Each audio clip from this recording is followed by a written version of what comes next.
Jagalah hatimu dengan segala kewaspadaan, sebab dari dalamnya terpancar kehidupan.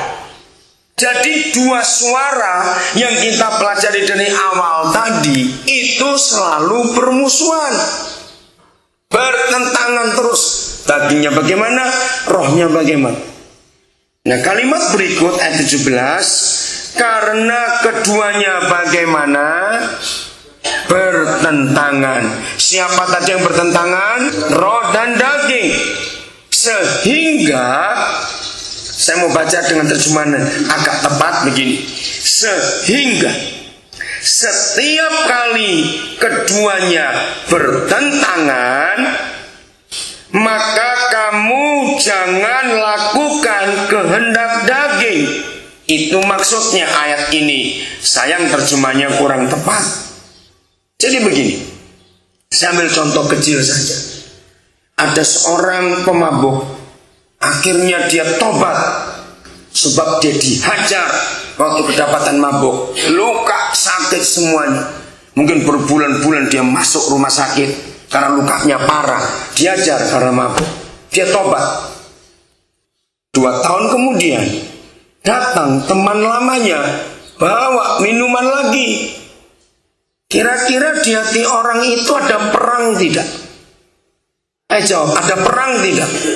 Nah, perang antara apa dengan apa? Roh dan daging. Minum tidak? Minum atau tidak? Wah, dia gelisah. Saudara dengarkan. Setiap kali keduanya bertentangan. Ini artinya. Saya ulangi. Setiap kali keduanya bertentangan. Roh berkata, jangan minum, itu merusak hidupmu. Ingat kamu dosa berjanji. Jangan. Wah, dia gelisah. Tapi suara kedua, tidak apa-apa, sedikit saja. Terus. Nah, ketika keduanya bertentangan itu, Papa di surga pesan, jangan lakukan yang hawa nafsu inginkan. Dia melakukan yang roh katakan. Walaupun berat, langsung katakan tidak dalam nama Yesus. Walaupun dorongannya itu, saya percaya semua kita pernah mengalami itu. Perang ini besar sekali dalam hidup kita. Ya, tidak, iya. Inilah firman Tuhan untuk kita semua. Siapa yang kita serai memimpin, mengatur hidup kita? Cuma satu di antara dua. Jadi sebetulnya tidak sulit kita untuk memilih yang mana. Cuma satu di antara dua. Jadi jaga hidup kita. Ya. Ayo kita baca terus bersama-sama 18 sampai yang ke-23.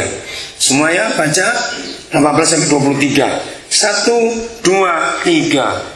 Akan tetapi jikalau kamu memberi dirimu dipimpin roh oleh roh, maka kamu tidak hidup di bawah hukum Taurat. Perbuatan daging telah nyata, yaitu percabulan, kecemaran, hawa nafsu, penyembahan berhala, sihir, perseteruan, perselisihan, iri hati, amarah, kepentingan diri sendiri, percitraan, roh pemecah, kedengkian, kemabukan, pesta pora, dan sebagainya. Terhadap semuanya itu kuperingatkan kamu, seperti yang telah kubuat dahulu, bahwa barang siapa melakukan hal-hal yang demikian, ia tidak akan mendapat bagian dalam kerajaan Tuhan. Tetapi buah roh ialah kasih, sukacita, damai sejahtera, kesabaran, kemurahan, kebaikan, kesetiaan, kelemah lembutan, penguasaan diri. Tidak ada hukum yang menentang hal-hal itu. Kalimat terakhir 23 bagus. Tidak ada hukum yang menentang hal-hal itu. Artinya apa? Kalau kita memilih dipimpin oleh roh, maka ada 9 buah roh. Tidak ada hukum yang menentang hal-hal itu. Artinya Kalau kita hidup dipimpin oleh Roh dan ada 9 buah itu, kasih, sukacita, damai, sejahtera, sebagainya, maka tidak ada seorang pun di antara kita yang bisa dihukum. Itu maksud. Tapi kalau kita melakukan kehendak daging, nanti baca, hitung ada 19 daftarnya. Banyak sekali. Kita pasti dihukum. Tapi kalau melakukan dipimpin oleh Roh, tidak dihukum. Sekarang pilihannya tergantung kita. Hidup ini mau diperintah oleh siapa? Tidak banyak yang catat ayat-ayatnya. Tolong yang catat pinjamkan kepada yang lain. Jam istirahat, baca firman ini lagi, ulangi, renungkanlah.